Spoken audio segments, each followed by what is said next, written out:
Um, so now, I'm gonna go into the Tree of Knowledge. I know I skipped the Metaverse, but Metaverse is a little too complicated. But the Tree of Knowledge is something that ought to be broken down, because it has roots and all that sort of stuff. There's the afterlife, which is, the highest level of the roots of the Tree of Knowledge, and, there are millions of these afterlives, meaning there are millions of these higher realms. The direct quote is, "Look, I know you're very scared right now. I wish I could be there. Your dead wife is telling you you're about to die, and I know that scares you, especially since you're an atheist. But I assure you, there is an afterlife. There are millions of afterlives. There are as many different ones as there are different types of people. I'm in one of the preferable ones, and you can be here with me if you follow my path," end quote. Which means there are afterlives customized for each person. The Wanderers of the Library, which is at the center or the core of the Tree of Knowledge.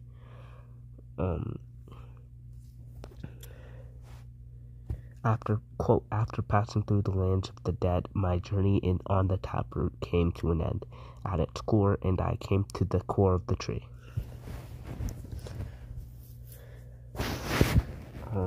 Next quote. Here I found the seat of all knowledge, a place where all wanderers come to rest. Within this realm was all knowledge that is and is not, and all that was and was not, and all that will be and will not be. Amongst its words reclined many gods, and many mortal beings studied at their feet. They were pilgrims come to the seat of all knowledge so that they might learn. The stores of knowledge were guarded by a great legion of keepers, blind archivists and docents with their lanterns, and the pages that swing between the shelves, end quote.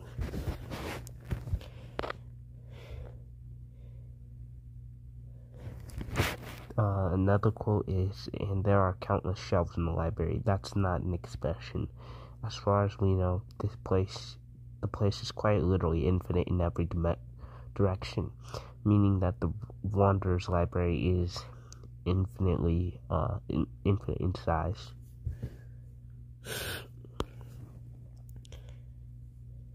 The library is described as, quote, "The library is at the root of every world, universe, and timeline that has ever existed or will ever exist."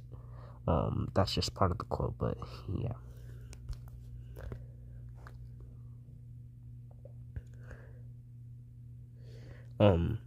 Another quote is, "On a day a few decades ago, a group of mundane mortals mistakenly thought that they could categorize the concept of knowledge, that they could contain the nexus of worlds, that the foundation could lock up the Platonic concept of a library," end quote, meaning that the library is a Platonic concept.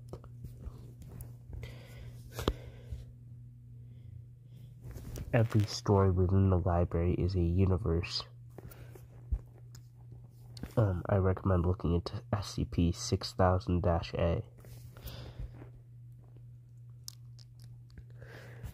There is also the city of Algada, which is an extra-dimensional city. It's also called SCP-264-B.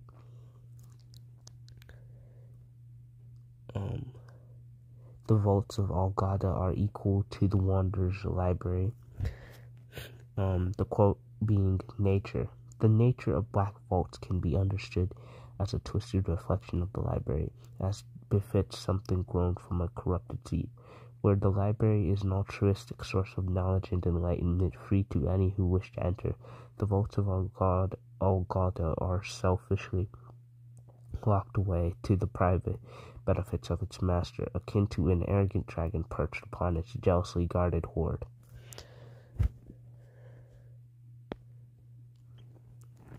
Another quote of Algada is on the shores of the never-meant, an interdimensional void, a space between spaces, with the collapse of magic. If my theories are correct, it's a realm of pure pataphysics, the domain of the authors. meaning that the city of Olgada is a realm of the authors and a realm of pataphysics, which is narrative physics. And this is not Swan's author, or Swan's experiment project entity. There's also the House of the Brothers of Death. The House of the Brothers of Death is all that exists within the Tree of Knowledge. A quote being, "For I came upon the eternal House of Death, that which separates the lower parts of the tree from the higher. Here I rested for a time, and leaned against the doorpost. Death came to the door and spoke to me. You rest against the doorpost of the eternal House of Death. Have you no fear of our might?" It asked. I answered, "Nay, sir. I have no fear of you or your brothers, for I have seen you at Batar and know your power. I do not fear you, for I know your power is utter." Death said, Our domain is all things that exist within the shade of the tree, and within its branches, and within its roots. You are wise, mortal. I will permit you to rest against the doorpost of the house of my brothers." End of the quote/story. That should be the final piece of the Tree of Knowledge. Next is the news sphere, and the semiosphere. I might be butchering those, but the news sphere is the collective conscious and unconsciousness of humanity, the sum total of every thought a human brain could ever have, everything humans could ever conceive, or will conceive, or has conceived.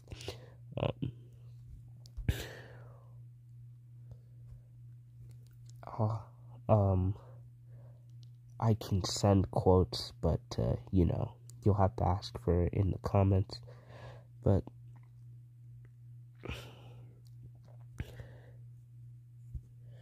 yeah, it is described that there are two universes: the concrete one made up of physical objects, and the abstract one which is made up of ideas.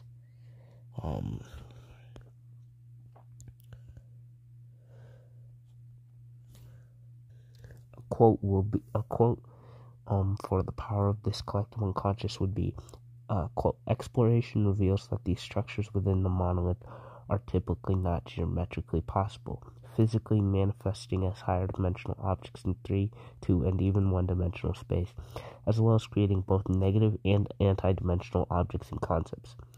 The material used within the monolith are rarely physically existent, instead being composed purely of ideas and abstractions rendered corporeal, meaning that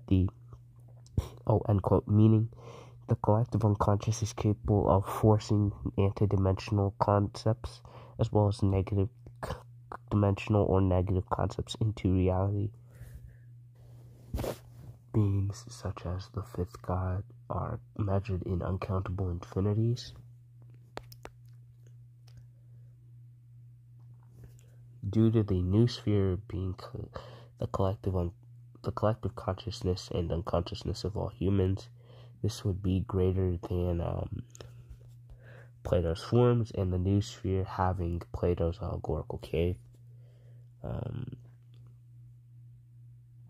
The quote being, which is going to be a long one, but there's a sort of nagging feeling I've got that perhaps SCP-4832 does not produce anomalous visuals per se, but rather its effects allow cognizant beings to perceive things beyond the constraints of their perception.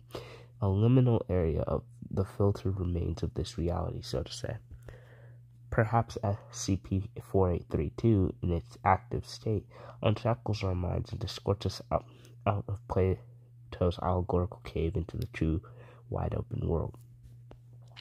Perhaps we've stumbled upon something much grander than initially thought.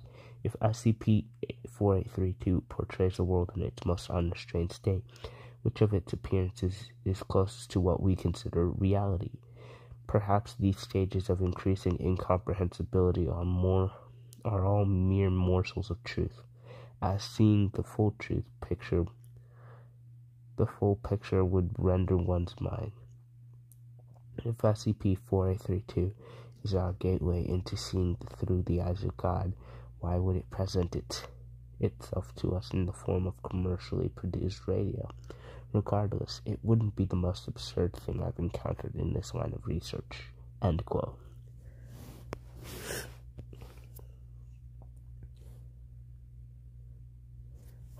Just for context, for those who don't know, Plato's allegorical cave is this idea that there are people chained and incapable of turning their heads looking in a cave.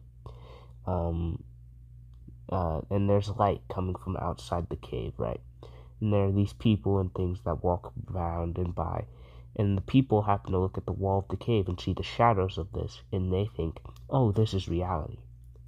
But once one of them is unchained/freed, they see an actual person or book or thing, and then realize that the shadow was in fact a shadow and not the true reality of it. There's also Kabbalah, which is something used in the Kabbalah map, which is used/was used for the Tree of Knowledge. The quote being, he began to pull down various antique maps until he found the one he wanted. It was a map of the Assad multiverse, one of many such multiverses depicted as a tree. It had 21 main bows, representing the known hubs, each with dozens, if not hundreds of branches. The floater universes were depicted as stray leaves. The roots of the cosmic tree reached down into the darkness below, which Iris knew was not the same as the darkness between dimensions, but still wished they had more distinct names, where they were attacked by the imprisoned Scarlet King. The tree was simultaneously threatened by Yaldabaoth from the heavens, though he was contained in McCain's silver web.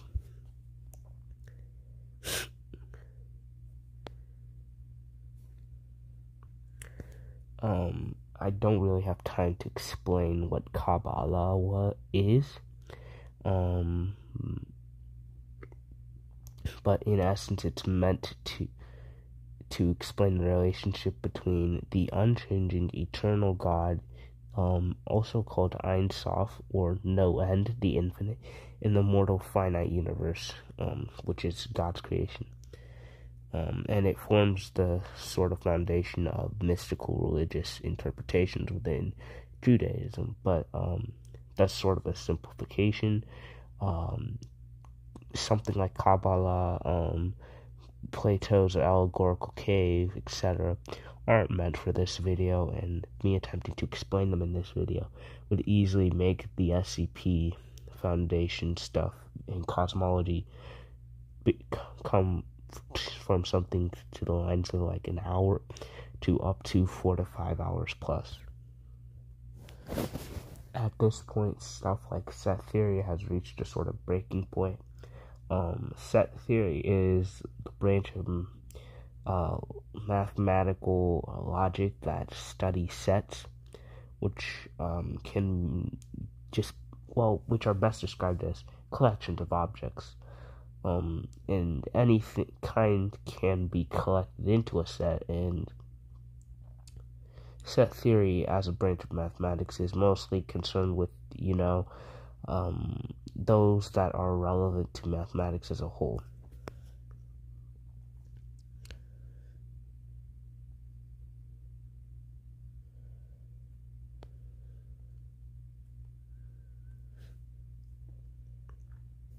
I'm not going to link you the whole quote. I'm not going to read the whole quote. I'm not even going to try reading parts of the quote. But, ask for it in the description below. Trust me, you'll find yourself reading a very long time. The semiosphere is information about reality before it was perceived by humans.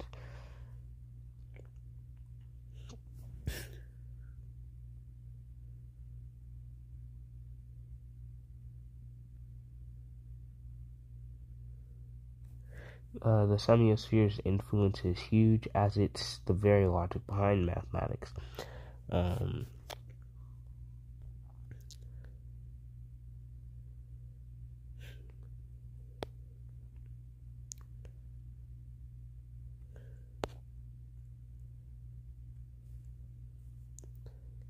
And within the semiosphere are hazards such as SCP integer, and these types of hazards are semiokinetic. Semiokinetic is defined as involving the manipulation of one or more semi-ontological anomalies, logical axioms woven into the fabric of human perception, facts which should not be true.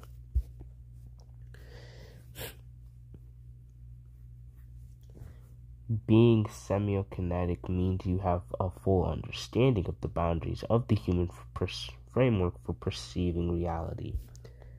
The quote being, semiomancy is tricky.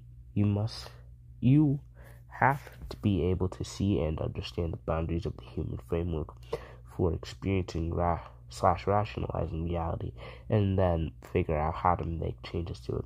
It is almost impossible to understand the boundaries of your own understanding from within your own mind, and your framework is filled with defense mechanisms to reject the notion that it's flawed or inaccurate.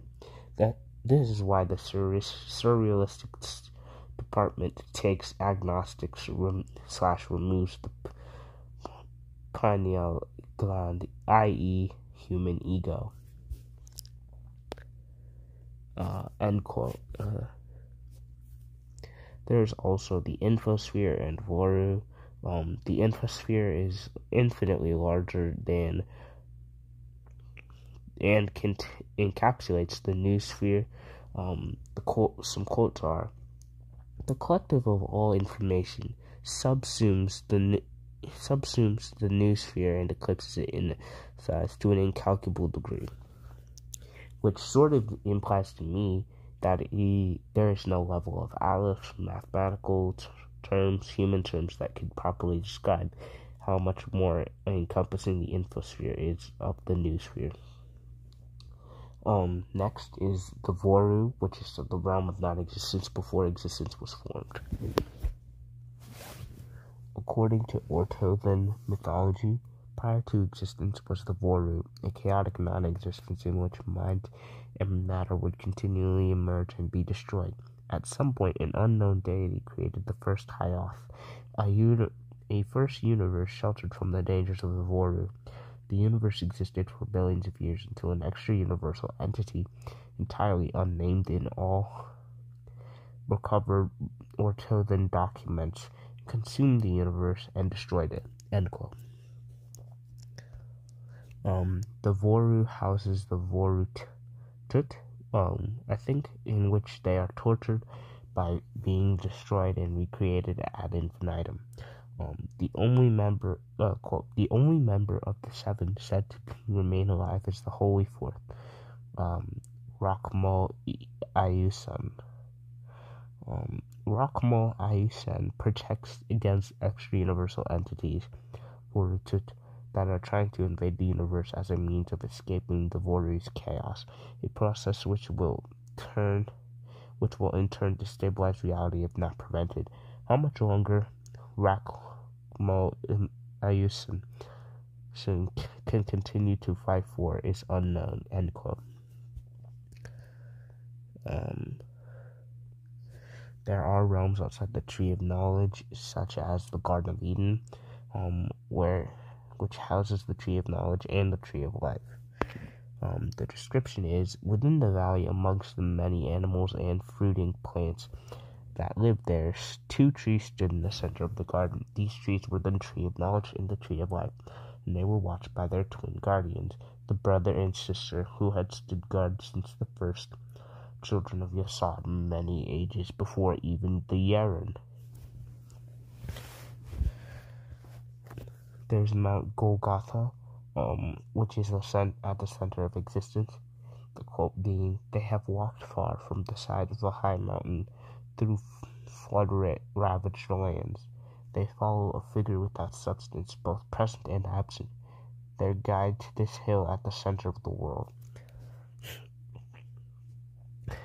There's also the archetypal realm of heaven. Once again, if I defined literally everything like archetypal and whatnot, this would easily be 3 to 4 hours in the length of the video. But the quote is, an oil painting of a staircase set into the clouds, ascending toward an archetypical Abrahamic image of heaven. If tears could build a stairway, and memories a lane, I'd walk right up to heaven and bring you home again. End quote.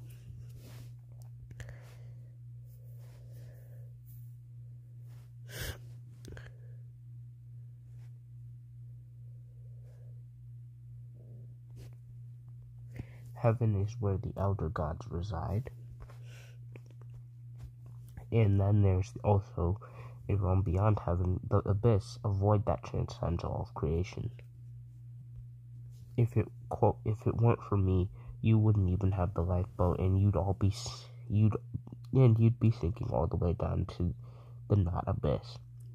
Do you know why this place is called the not, Eugene?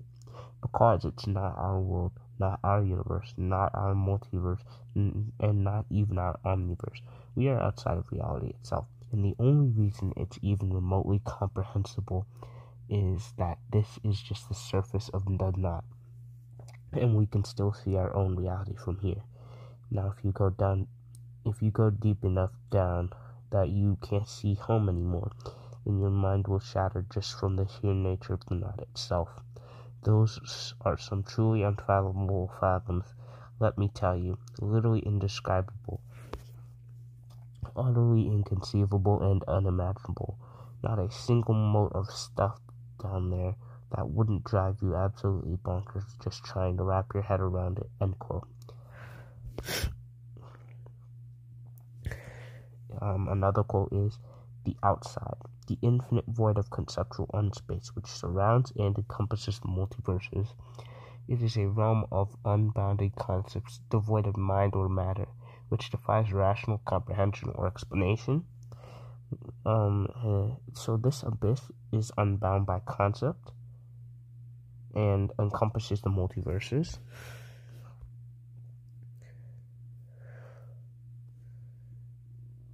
The void is also known as Vilni-Jan,